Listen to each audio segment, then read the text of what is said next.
కూడా ఈ winter season లో దుప్పటి కప్పగానే తీసేయటం అలా చేస్తున్నారా? అయితే అలా ఎందుకు చేస్తారు అని చెప్పి రీజన్ అన్నది ఈ వీడియోలో తెలుసుకుందాం. పిల్లల్లో brown adipose tissue or brown fat అన్నది ఎక్కువగా ఉంటదండి. ఆ బ్రౌన్ ఫ్యాట్ అన్నది క్యాలరీస్ ని బర్న్ చేసి హీట్ ని ప్రొడ్యూస్ చేస్తుంది. దాని వలన వాళ్ళ బాడీ అనేది ఆటోమేటిక్ గా హీట్ గా ఉంటదండి. సో మనం బ్లాంకెట్ వాళ్ళకి కప్పినా గానీ వాళ్ళు తీసేస్తూ ఉంటారు.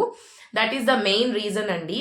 ఈ బ్రౌన్ ఫ్యాట్ అన్నది వాళ్ళకి నెక్ దగ్గర, బ్యాక్ అండ్ చెస్ట్ దగ్గర ఎక్కువ ఉంటది అనమాట.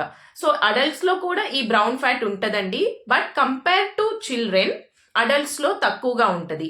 అండ్ చిన్నపిల్లలు పెరిగే కొద్దీ ఈ బ్రౌన్ ఫ్యాట్ అన్నది డిక్రీజ్ అయిపోతూ ఉంటదండి. New England journal of medicine వాళ్ళు స్టడీస్ ప్రకారం పబ్లిష్ చేసింది ఏంటంటే థిన్ గా ఉన్న పీపుల్లో బ్రౌన్ ఫ్యాట్ ఎక్కువగా ఉంటదంట when compare to heavier people. So heat ఎలాగో ప్రొడ్యూస్ అవుతుంది కదా అని చెప్పి మనం బ్లాంకెట్ యూజ్ చేయకుండా ఉండకూడదండి. వాళ్ళు బ్లాంకెట్ యూజ్ చేయట్లేదు కాబట్టి మనం కొంచెం థిక్ గా ఉన్న క్లోత్స్ యూజ్ చేయటం అలాంటివి, లేదంటే క్యాప్ పెట్టడం, అలా వామ్ గా ఉండే టెంపరేచర్స్ ని మనం క్రియేట్ చేస్తే వాళ్ళకి చాలా మంచిదండి.